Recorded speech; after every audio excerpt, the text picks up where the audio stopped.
ഒട്ടേറെ വിദഗ്ധ പരിശീലനമാണ് നിങ്ങൾക്ക് ലഭിച്ചിട്ടുള്ളത്. എല്ലാ മേഖലയുമായും ബന്ധപ്പെട്ട് ഉന്നതമായ പരിശീലനം നിങ്ങൾക്ക് ലഭിച്ചിട്ടുണ്ട്. അത് പരിശീലന കാലയളവ് കൊണ്ട് അവസാനിക്കേണ്ടതല്ല. സർവീസ് ജീവിതത്തിലാകെ ഉപയോഗിക്കാനുള്ളതാണ്. സ്വാഭാവികമായും നിങ്ങൾ നേടിയ കഴിവ് കൂടുതൽ മെച്ചപ്പെടുത്താനുള്ള ശ്രമങ്ങളായിരിക്കണം സർവീസ് ജീവിതത്തിൽ നിങ്ങളിലുണ്ടാകേണ്ടത്. ഇന്നത്തെ കാലത്ത്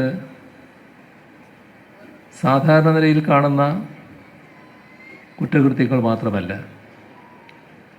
ഒട്ടേറെ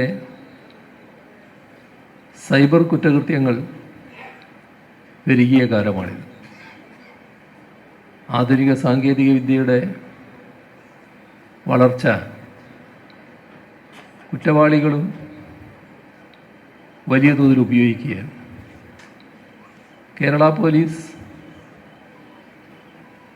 രാജ്യത്തിൻ്റെ അഭിനന്ദനം പിടിച്ചു പറ്റുവാനുള്ള ഇടപെടലാണ് ഇതിനകത്ത് നടത്തിയിട്ടുള്ളത്. അപ്പോൾ നിങ്ങളും ആ തരത്തിൽ തന്നെ ആ കൃത്യങ്ങൾ നിർവഹിക്കുന്നതിന് പ്രാപ്തരാകേണ്ടതായിട്ടുണ്ട്. സേന എന്ന് പറയുന്നത് ഏതെങ്കിലും ഒരാളുടെ മികവിൽ നിൽക്കുന്നതല്ല, കൂട്ടായ്മയാണ് ഏറ്റവും പ്രധാനം. ആ കൂട്ടായ്മ ശക്തിപ്പെടുത്താനാകണം. കേരളത്തിലെ പോലീസിന് ഒട്ടേറെ യശസ് നേടാൻ കഴിഞ്ഞ കാലമാണിത്. നല്ല പേര് പലതരത്തിൽ ലഭിക്കുന്നുണ്ട്. എന്നാൽ വളരെ അപൂർവമായി ചില അത്യപൂർവം സേനാംഗങ്ങൾ തെറ്റായ രീതിയിൽ പെരുമാറുന്നവരുമുണ്ട്. അത് ഗൗരവമായി കരുതലോടെ നീങ്ങേണ്ടതാണ്. നിങ്ങൾ ഇടപഴകുന്നവർ നിങ്ങൾക്കിടപഴകാൻ പറ്റുന്നവർ മാത്രമായിരിക്കണം. സമൂഹത്തിൽ വിവിധ തരത്തിലുള്ള ആളുകളുണ്ട്. ക്രിമിനലുകളും ക്രിമിനൽ സ്വഭാവം തൊഴിലാക്കി മാറ്റിയവരും ചിലർ നമ്മുടെ സമൂഹത്തിലുണ്ട്. അവരുമായി ചങ്ങാത്തം കൂടലോ പരസ്യമായി അവരുമായി ഏതെങ്കിലും തരത്തിൽ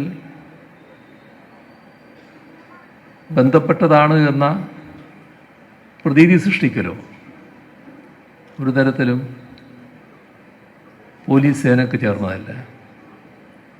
ചിലർ അത്തരം കാര്യങ്ങളുടെ മേലെ നടപടികൾക്ക് വിധേയരാകേണ്ടി വന്നിട്ടുണ്ട്. നിങ്ങൾ മാതൃകാപരമായി ആ കാര്യങ്ങളിൽ ശ്രദ്ധിക്കുന്നവരാകണം. നല്ല ബന്ധങ്ങൾ മാത്രമേ തുടരാൻ പാടുള്ളൂ. ഒരു തരത്തിലുള്ള അനാശാസ്യ വ്യക്തികളുമായുള്ള ബന്ധം സ്ഥാപിക്കാൻ ഇടവരരുത്. കാരണം അതവർ ദുരുപയോഗപ്പെടുത്തും. അത് പോലീസിൻ്റെ സൽപ്പേരിനാണ് ദോഷമുണ്ടാക്കുക.